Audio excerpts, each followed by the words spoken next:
Hello friends, दररोजप्रमाणे आज सुद्धा आपण नवीन एका द हिंदूच्या एडिटोरियल सेक्शन मधील आर्टिकलवर डिस्कशन करणार आहोत आणि हे आर्टिकल संपूर्णपणे मराठीमध्ये समजून घेणार आहोत. पूर्ण आर्टिकल पाहण्याआधी आपण आजचं जे आर्टिकल आहे ते कशाबद्दल आहे हे माहिती करून घेऊया. तर आता 1 फेब्रुवारीला केंद्र सरकारतर्फे बजेट सादर होईल. तर हे जेव्हा बजेट सादर होणार आहे तेव्हा केंद्र सरकारतर्फे सर्व राज्य सरकारांना किती प्रमाणामध्ये जो कर असतो त्या करातील वाटा मिळतो या गोष्टीवर राज्य सरकारांचं खूप लक्ष असतं. म्हणजेच हा वाटा जर जास्त भेटला तर राज्य सरकारांना त्यांची प्रगती करण्यासाठी खूप फायदा होतो. आणि गेल्या काही वर्षांमध्ये असं होतंय की केंद्र सरकारतर्फे राज्य सरकारना तेवढा कराचा वाटा भेटत नाहीये. म्हणजे उदाहरणार्थ एखाद्या गोष्टीमधून केंद्र सरकारला ₹10 टॅक्स भेटत असेल तर त्याच्यामधील फक्त ₹2 ते ₹3 एवढाच टॅक्स राज्य सरकारांना केंद्र सरकार परत देत आहे. आणि एवढा कमी टॅक्स राज्य सरकारांना भेटल्यामुळे राज्य सरकारांना स्वतःची प्रगती करण्यासाठी जे मुबलक पर्याय असतात टॅक्समधून तर ते खूप कमी झाली होती. आणि या गोष्टीवरच एक उत्तर म्हणून गेल्या काही वर्षांपासून राज्य सरकार त्या राज्यांचं आर्थिक धोरण सुधारण्यासाठी स्वतः लोन घेत आहेत. आणि हे जे राज्य सरकारांतर्फे लोन घेतलं जातं त्याला स्टेट डेव्हलपमेंट लोन्स असं म्हणतात. तर आजचं जे पूर्ण आर्टिकल आहे हे या स्टेट डेव्हलपमेंट लोन्स या विषयावरच आहे. आणि हे स्टेट डेव्हलपमेंट लोन्स केवढे जास्त सध्या राज्य सरकारांतर्फे घेतले गेले आहेत हे आपण एका आकड्यावरून पाहू शकतो. तर सप्टेंबर 2025 मध्ये भारतातील 6 राज्यांनी मिळून टोटल 14,900 कोटीचं लोन घेतलेलं आहे. ही एक न्यूज होती. तर या न्यूजवरून तुम्ही अंदाज घेऊ शकता की राज्य सरकार सध्या केवढ्या मोठ्या प्रमाणावर लोन घेत आहेत आणि फक्त केंद्र सरकारवरच आर्थिक पाठबळ मिळावं यासाठी अवलंबून राहत नाहीयेत. तर आपण हे स्टेट डेव्हलपमेंट लोन्स कशा प्रकारे राज्य सरकार घेतं याबद्दल थोडी माहिती पाहूया. तर हे जे लोन मिळवलेलं होतं ते कोणकोणत्या राज्यांनी किती मिळवलेलं आहे हे आपण या चार्टमध्ये पाहू शकता. म्हणजे बिहार या राज्याने 6,000 कोटी, मध्य प्रदेश या राज्याने 4,000 कोटी, महाराष्ट्राने 3,000 कोटी, हरियाणाने 1,500 कोटी, त्याचबरोबर जम्मू काश्मीर आणि गोवा यांनी 100 आणि 300 कोटी. आणखी थोडीशी माहिती पाहूया या स्टेट डेव्हलपमेंट लोन्स बद्दल. तर इथे तुम्ही पाहू शकता की स्टेट डेव्हलपमेंट लोन्स हा एक तिसरा भाग आहे गव्हर्नमेंट सिक्युरिटीजचा. तर गव्हर्नमेंट सिक्युरिटीच्या 3 प्रकारच्या असतात: treasury bills, dated government securities आणि स्टेट डेव्हलपमेंट लोन्स. तर यापैकी ट्रेजरी बिल्स आणि डेटेड गव्हर्नमेंट सिक्युरिटीज ह्या ज्या असतात त्या केंद्र सरकार इश्यू करतं आणि हे जे स्टेट डेव्हलपमेंट लोन्स असतात ते राज्य सरकार इश्यू करतं. राज्य सरकारचे जे स्टेट डेव्हलपमेंट लोन्स असतात ते आरबीआय इश्यू करतं. त्याचप्रमाणे केंद्र सरकारचे सुद्धा हे जे टी बिल्स आणि डेटेड गव्हर्नमेंट सिक्युरिटीज असतात त्या सुद्धा आरबीआय इश्यू करतं. तर अशा प्रकारे तुम्हाला थोडी माहिती मिळाली असेल की हे स्टेट डेव्हलपमेंट लोन्स किंवा स्टेट गव्हर्नमेंट सिक्युरिटीज काय असतात. तर आता आपण हे पूर्ण आर्टिकल पाहूया आणि मराठीमध्ये समजून घ्या हे आर्टिकल, जेणेकरून आपल्याला हा जो इकॉनॉमीचा टॉपिक आहे तो व्यवस्थितरित्या समजेल आणि या लोनचं एवढं काय महत्व आहे याबद्दलही माहिती मिळेल. तर आर्टिकलचं टायटल आहे devolution not depth on rapid expansion of state development loans. तर या वाक्यातील अवघड शब्दांचा अर्थ पाहूया. डिव्होल्युशन म्हणजे केंद्र सरकारतर्फे राज्य सरकारांना दिला जाणारा कराचा वाटा. डेट म्हणजे कर्ज. बरेच जण याला डेप्ट सुद्धा म्हणतात, पण याचा व्यवस्थित उच्चार डेट हा आहे. अशा प्रकारे तुम्ही याचा व्यवस्थित उच्चार करू शकता. त्यानंतर रॅपिड एक्सपान्शन म्हणजे खूप फास्ट किंवा लवकर वाढ करणे आणि स्टेट डेव्हलपमेंट लोन्स म्हणजे राज्य सरकारांनी घेतलेलं कर्ज. तर या वाक्याचा अर्थ आहे राज्य सरकारांना ज्या आर्थिक गरजा असतात त्या आर्थिक गरजा त्यांनी केंद्र सरकारांकडून मिळणाऱ्या करातून पूर्ण करायला हव्यात. पण सध्य परिस्थितीमध्ये हे जे राज्य सरकार आहेत ते त्यांचा विकास साध्य करण्यासाठी कर्जाचे गेल्या काही वर्षांमध्ये खूप प्रमाण वाढत आहे. या सर्व गोष्टी आजच्या आर्टिकलच्या टायटल मध्ये सांगितल्या आहेत. पुढची लाईन पाहूया. Cesses and surcharges levied by centre must be in divisible pool. तर या वाक्यातील अवघड शब्दांचा अर्थ पाहूया. तर सेस आणि सरचार्ज हे जे असतात ते एक प्रकारे टॅक्सवर घेतले जाणारे आणखी टॅक्स असतात. म्हणजे जर एखाद्या गोष्टीवर ₹5 टॅक्स असेल तर त्यासोबत आणखीन ₹2 आणखी टॅक्स लावला जातो. म्हणजेच त्या गोष्टीवर टोटल ₹7 टॅक्स द्यायला लागतो. लेविड म्हणजे हा जो टॅक्स असतो तो लावणे किंवा आपण त्याला मराठीमध्ये कर आकारणे असंही म्हणू शकतो. डिव्हिजिबल पूल म्हणजे केंद्र सरकार आणि राज्य सरकार यांच्यामध्ये वाटला जाणारा कराचा वाटा.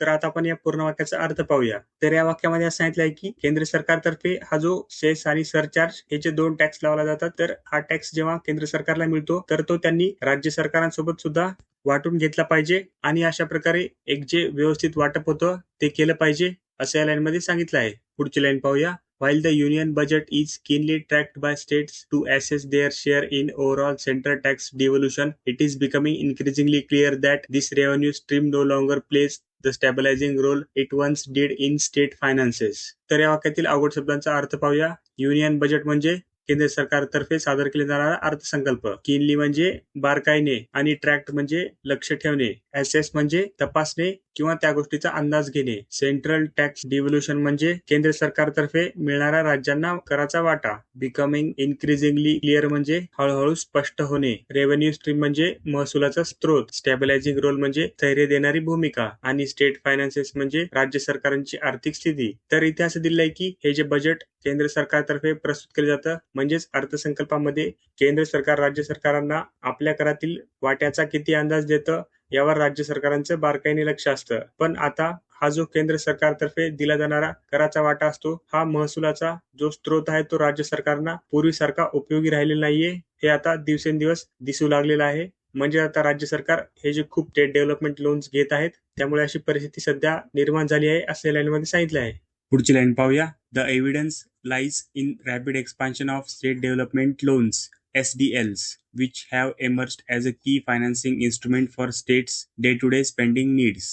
एव्हिडन्स म्हणजे पुरावा, लाईज म्हणजे त्यामध्ये असणे किंवा त्या गोष्टीमध्ये दिसणे, रॅपिड एक्सपान्शन म्हणजे खूप झपाट्याने होणारी वाढ, इमर्ज्ड म्हणजे निर्माण झाले, की म्हणजे महत्वाचे, फायनान्सिंग इन्स्ट्रुमेंट म्हणजे खर्चासाठी वापरले जाणारे साधन आणि डे टू डे स्पेंडिंग म्हणजे रोजचा किंवा नेहमीचा होणारा खर्च.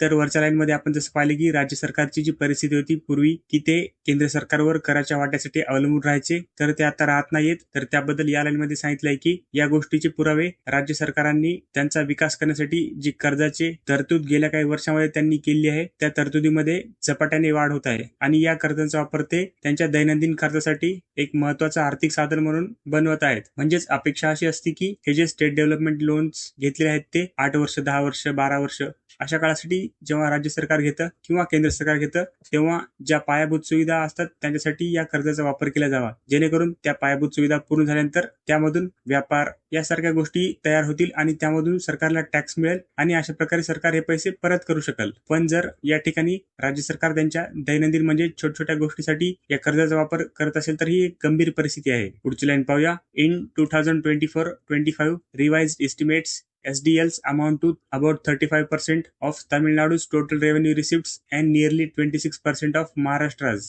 Levels that would have been considered fiscally exceptional a decade ago. Revised estimates म्हणजे सुधारित आकडे किंवा सुधारित अंदाज. तर इथे 2024-25च्या सुधारित आकड्यांबद्दल बोललेलं आहे. रेव्हेन्यू रिसिप्ट्स म्हणजे महसुलामधून येणारं उत्पन्न. फिस्कली एक्सेप्शनल म्हणजे आर्थिकदृष्ट्या अत्यंत अपवाद असणारी गोष्ट आणि डिकेड म्हणजे 10 वर्षापेक्षा जास्तचा काळ. तर इथे एक आकडा दिलाय की काही राज्यांनी सध्या जे लोन्स घेतलेले आहेत म्हणजेच आपण वर पाहिलं तसे लोन्स जे घेतलेले आहेत तर त्या लोनचं प्रमाण त्या राज्यामध्ये जो टोटल त्या राज्यातर्फे दरवर्षी खर्च केला जातो तर त्या खर्चापैकी किती प्रमाण त्या लोनचं आहे याबद्दल एक आकडा दिला आहे. तर 2024-25च्या सुधारित अंदाजानुसार तामिळनाडू या राज्याच्या एकूण महसुलापैकी 35% आणि त्याचबरोबर महाराष्ट्राच्या एकूण महसुलापैकी 26% जो महसूल आहे तो या SDL कर्जातून मिळालेला आहे. म्हणजेच राज्याला जी वेगवेगळी कामं करण्यासाठी पैसे उभारायला लागतात तर त्या पैशाची तरतूद राज्य सरकार वेगवेगळ्या गोष्टींमधून करतं. तर त्यापैकी 35% जी पैशाची तरतूद होती या SDL लोन मधून केली होती आणि 26% पैशाची तरतूद महाराष्ट्र सरकारने या SDL लोन्स मधून केली होती. आणि सध्याची जी परिस्थिती आहे ती परिस्थिती 10 वर्षापूर्वी आर्थिकदृष्ट्या एक असामान्य वाटणारी परिस्थिती मानली गेली असती. म्हणजेच ही जी परिस्थिती आहे ती अशी कोणत्याच प्रकारची परिस्थिती 10 वर्षापूर्वी नव्हती. आणि जर 10 वर्षापूर्वी कुणी असं सांगितलं असतं की आज ही परिस्थिती असेल तर त्यांना ही गोष्ट अशक्यच वाटली असती असं या लाईनमध्ये सांगितलं आहे. पुढची लाईन पाहूया. दिस shift gathered pace after 2020-21 when the COVID-19 pandemic delivered a severe economic shock and central devolution proved inadequate. This dependence on borrowing has not reversed since. Shift म्हणजे परिस्थितीमध्ये झालेला बदल. गॅदर्ड पेस म्हणजे एखाद्या गोष्टीमध्ये वेग वाढणे. सिव्हिअर इकॉनॉमिक शॉक म्हणजे खूप मोठ्या प्रमाणावर किंवा तीव्र प्रमाणावर बसलेला एक आर्थिक धक्का. इनॲडिक्वेट म्हणजे अपुरे पडणे. डिपेंडन्स म्हणजे एखाद्या गोष्टीवर अवलंबून राहणे. बॉरोइंग म्हणजे कर्ज आणि रिव्हर्स म्हणजे उलटणे आणि सिन्स म्हणजे तेव्हापासून. तर इथे असं दिलंय की 2020-21 नंतर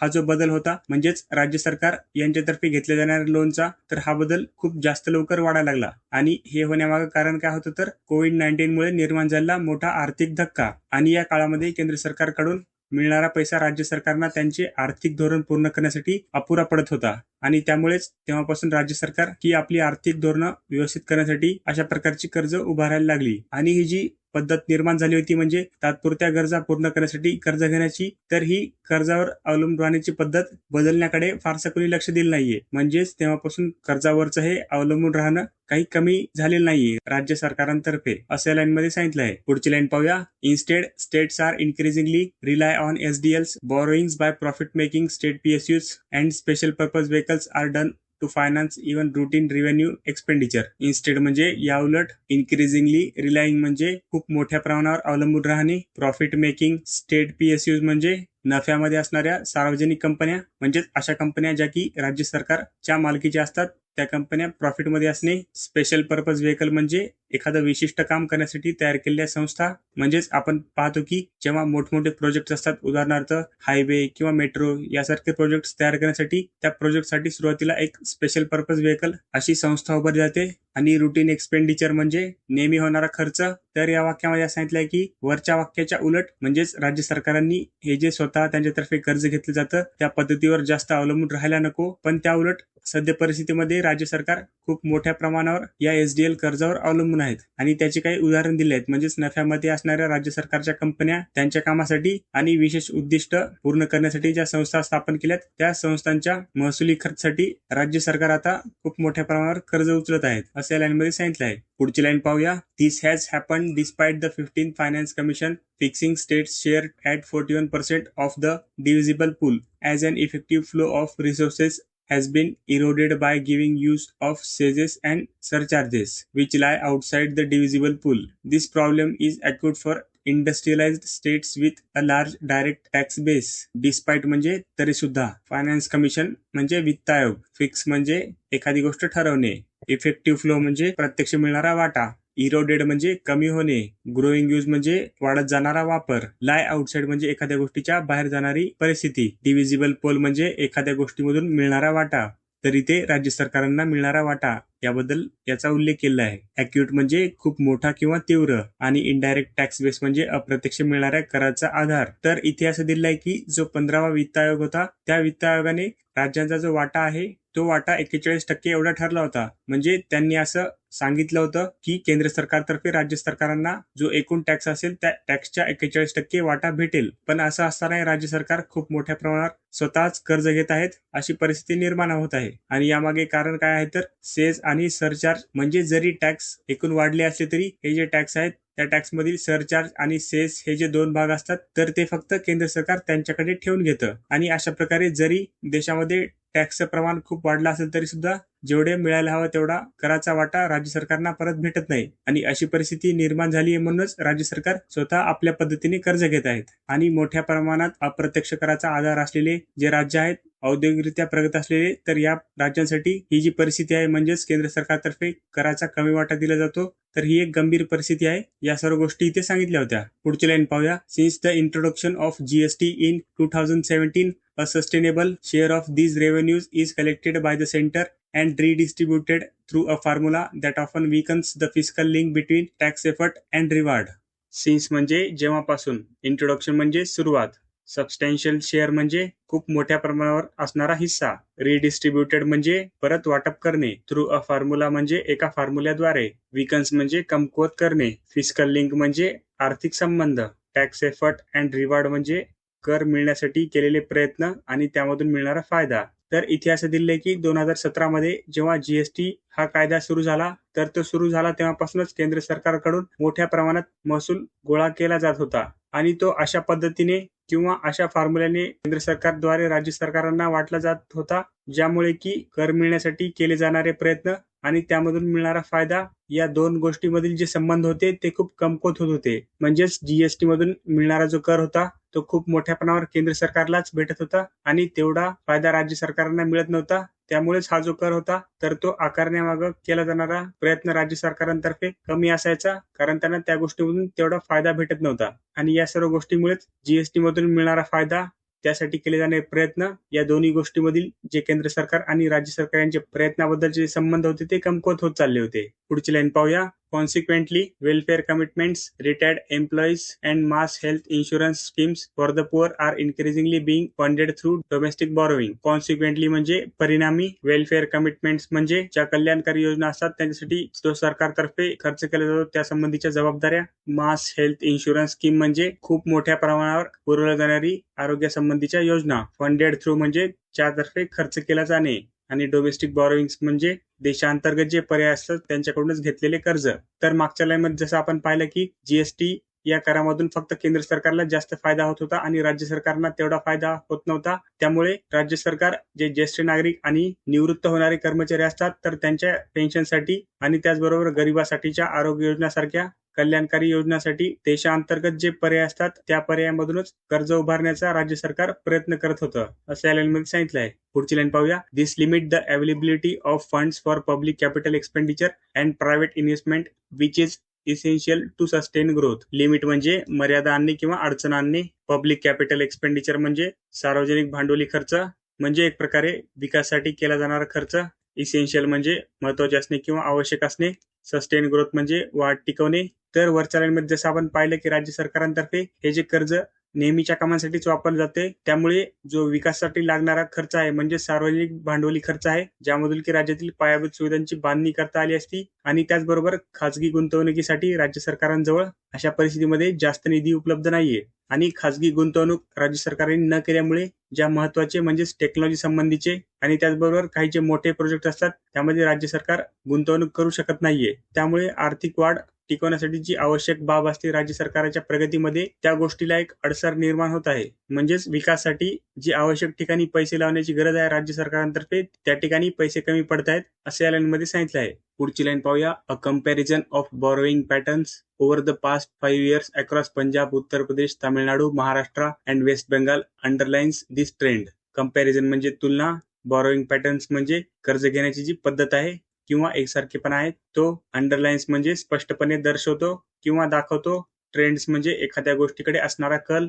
तर इथे असं दिलंय की गेल्या 5 वर्षामध्ये पंजाब, उत्तर प्रदेश, तामिळनाडू, महाराष्ट्र आणि पश्चिम बंगाल या ज्या राज्यांची कर्ज घेण्याची जी पद्धत आहे या पद्धतीमधून सध्या ही जी राज्य सरकारांतर्फे कर्ज घेण्याची पद्धत आहे ती एक मोठ्या प्रमाणावर कशी नेहमीचीच बाब झाली आहे याबद्दल तुलना जर या काही राज्यांमध्ये केली तर हा जो सध्याचा कल आहे राज्यांतर्फे कर्ज घेण्याचा तर तो कसा खूप वाढत चाललेला आहे हा कल स्पष्ट होतो असं या लाईनमध्ये सांगितलं आहे. पुढची लाईन पाहूया. West Bengal which is structurally dependent on central devolution about 47.7% of its revenue receipts over the last 5 years continue to borrow heavily from domestic market. Structurally dependent म्हणजे रचनात्मक दृष्ट्या अवलंबून असणे. एव्हरेजिंग म्हणजे सरासरी. रेव्हेन्यू रिसिप्ट्स म्हणजे महसुलातील मिळणारा भाग. बॉरोइंग हेविली म्हणजे खूप मोठ्या प्रमाणावर कर्ज घेणे आणि डोमेस्टिक मार्केट म्हणजे देशांतर्गत असणारा बाजार किंवा देशांतर्गत उपलब्ध असणाऱ्या वेगवेगळ्या संस्था. तर इतिहास दिलाय की केंद्र सरकारतर्फे जो वाटा दिला जातो त्या वाट्यावर जी पूर्वीपासूनची संरचनात्मक दृष्ट्या तयार केलेली पद्धत आहे त्या तयार केलेल्या पद्धतीवर अवलंबून असणारं एक महत्वाचं राज्य पश्चिम बंगाल ज्यांना सरासरी 47% जो महसूल असतो तो आतापर्यंत केंद्र सरकारतर्फे येतो. तरी सुद्धा पश्चिम बंगाल या राज्यातर्फे सुद्धा हे जे कर्ज घेतले जात आहेत तर त्या कर्जामध्ये पश्चिम बंगाल या राज्यामधून सुद्धा खूप मोठ्या प्रमाणावर वाढ झाली आहे. म्हणजेच पश्चिम बंगालने सुद्धा गेल्या काही वर्षांमध्ये हे जे राज्य सरकारांतर्फे कर्ज घेतले जातात ते घेतले आहेत असं या लाईनमध्ये सांगितलं आहे. पुढची लाईन पाहूया. एसडीएल्स कॉन्स्टिट्यूटेड रफली 35% of the states revenue on average during this period even as nominal tax devolution rose. Constituted म्हणजे हिस्सा असणे किंवा हिस्सा बनणे. नॉमिनल म्हणजे फक्त नावापुरते असलेले आणि रोज म्हणजे वाढणे.